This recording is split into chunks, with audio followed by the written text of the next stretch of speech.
Critical thinking is one of the most valuable skills a person can have, yet many people struggle with it. This is because our brains naturally rely on quick judgments.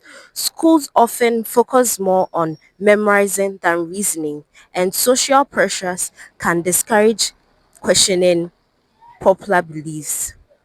Being intelligent or highly educated does not automatically make someone a better critical thinker. Sometimes it simply makes them more skilled at defending their existing options.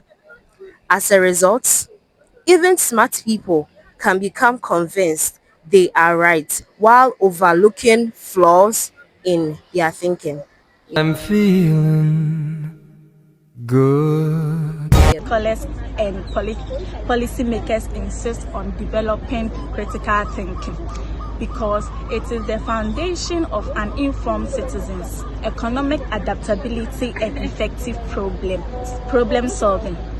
In and out of rapid information flow, it is the essential to analyze evidence, detect bias, and make reasoning critical decisions. Thank you. A scholar called John Dewey argued that people who cannot think collectively cannot truly govern themselves. He said, democracy depends on citizens who can evaluate arguments, see through propaganda, and make informed choices. Without this, elections become popularity, contest, and leaders can say whatever they want because they know people will not look into it or people will not find more knowledge about it or check whether what they are saying is true or not. Thank you.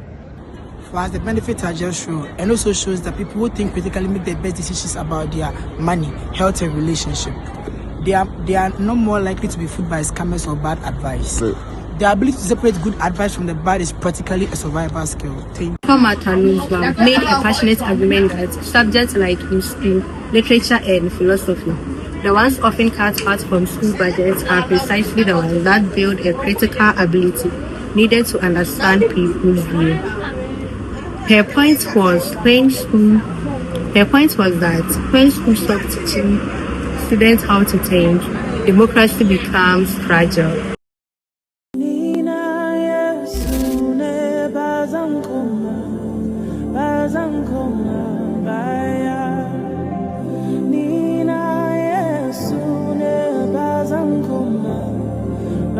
This brings us to cognitive and physical biases. When you talk about the cognitive and physical biases, it generally means how our brains work totally against us. In this case, human brain is designed to not to think critically. A psychologist called Daniel Kahneman introduced two main systems which explain the cognitive and physical bias.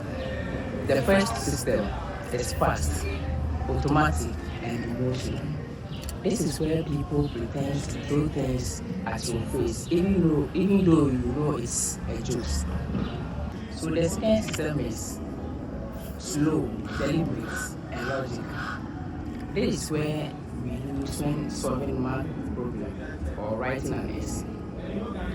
A psychologist called Daniel Kahneman emphasized on this system, on this second system, which is the fast, which is the slow, deliberate, and logical.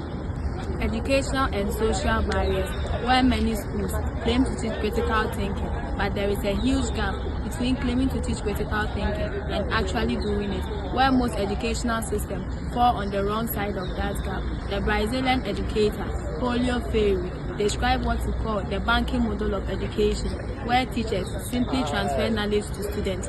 Students are expected to memorize this information and reproduce them in exams. Those who can accurately recall approved answers are often rewarded. Meanwhile, question ideas or offering alternate perspectives may be destroyed. Most exams focusing on correct answers rather than evaluating different points of view. Another serious issue, and with this, people naturally tend to obey figures and follow crowd even when they doubt. Studies by Stanley Milgram and Solomon Asch prove that many people ignore their own judgments to fit in or obey instruction. Today, social media even makes this more common through echo chamber, where people mostly see opinions they have already agreed with. This can limit independent thinking and make belief more extreme. To help people think critically, schools should encourage students to question ideas, think for themselves, and be open to different viewpoints. Education often fails to guarantee critical thinking because traditional schooling primarily prioritizes rote memorization and standardized testing over independent analysis. It only shows passing exams to what to think rather than how to think, leaving students vulnerable to biases and misinformation despite having advanced degrees. And pathways to follow to encourage a new critical thinking. The most effective form of teaching, according to a large review of 341 studies by Astronomy and colleagues in the year 2015, is what they call expert instructions in critical thinking, combined with practice across many subjects. This means not just saying think critically, but actually teaching students the tools, how to identify assumptions, how to spot logical fallacies, how to evaluate sources, and how to distinguish strong arguments from weak ones. These skills need to be practiced across every subject, not just in a single dedicated class.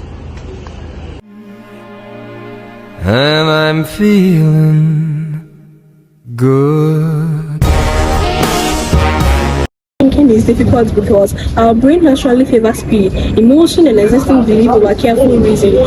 How school and social environment often reward memorization and certainty rather than questioning and honest doubt. To overcome these challenges, education and society must promote reason, media literacy, and intellectual honesty. How critical thinking goes against our natural tendency. It must be deliberate, consistently, and courageous. To overcome these challenges, education and society must promote reason, media literacy, and intellectual honesty. Since critical thinking goes against our natural tendency, it must be deliberate, consistently, and courageous practice every day.